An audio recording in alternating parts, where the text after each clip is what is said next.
We need to have loyalty in life. Loyalty demands us to be committed to somebody, to something, to some cause. There is a mission we want to pursue in life. And in order to reach to the destiny we want to arrive at, we must stick to it.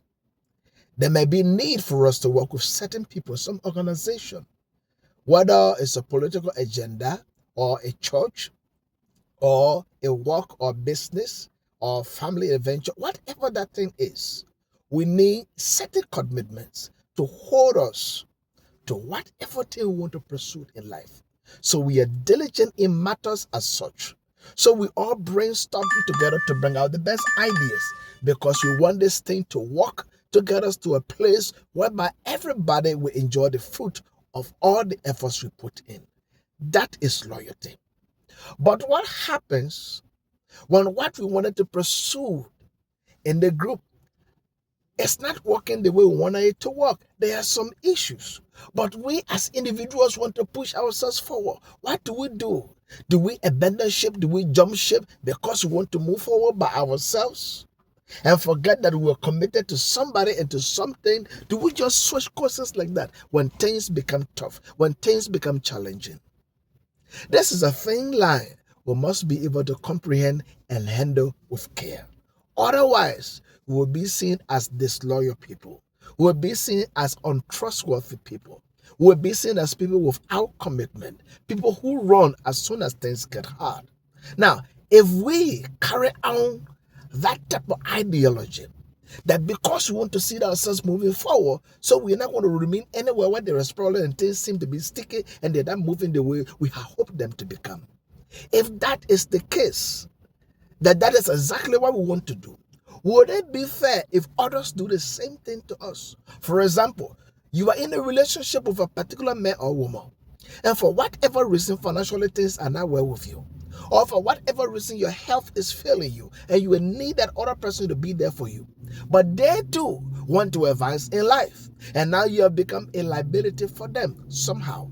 So, if we apply your ideology that because you want to push yourself forward, you don't want other people, other things, other situations to hold you back, so you jump ship. So if it comes to that situation, that your relationship is not working the way it needs to work because financially you are down, because your health is down, because there's some challenge in your relationship, some challenge in your family, some challenge at work, some challenge at church, some challenge with the political party, some challenge with your family and friends, for which you are committed to something. If something comes up like that, that you are the one spearheading this, should all of them leave too? The same way you wanted to push yourself forward, and now there's challenge with the organization, with the entity, with the family unit, with whatever thing you are working on, and this thing comes. We have to ask God to give us the spirit of discernment, because sometimes it's not that we don't want to push ourselves forward, neither do we want to get to the next level. But whatever we want to do is tied to the problem that came.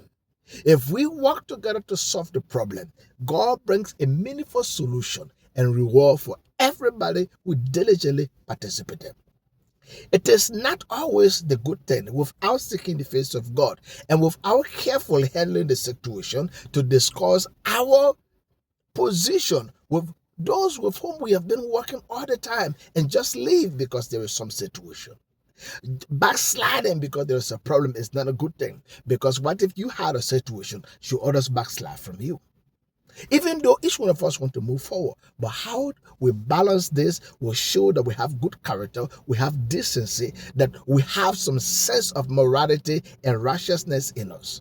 But if we just jump ship because of challenges, that means others have the right to do the same thing. As soon as our relationship is not working well, that individual we say we love should leave us.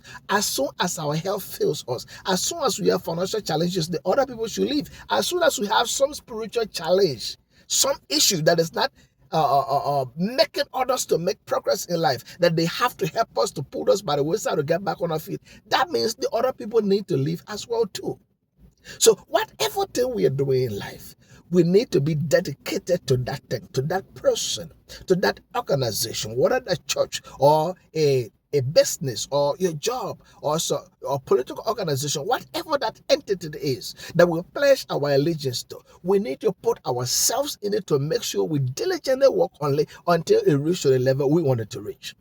But should in case we want to change altogether and divert from our commitment, we need to give time to the other people, discuss with them our exit, and put together a good exiting plan that our departure will not destroy everything that all of us have been working for because we want to leave.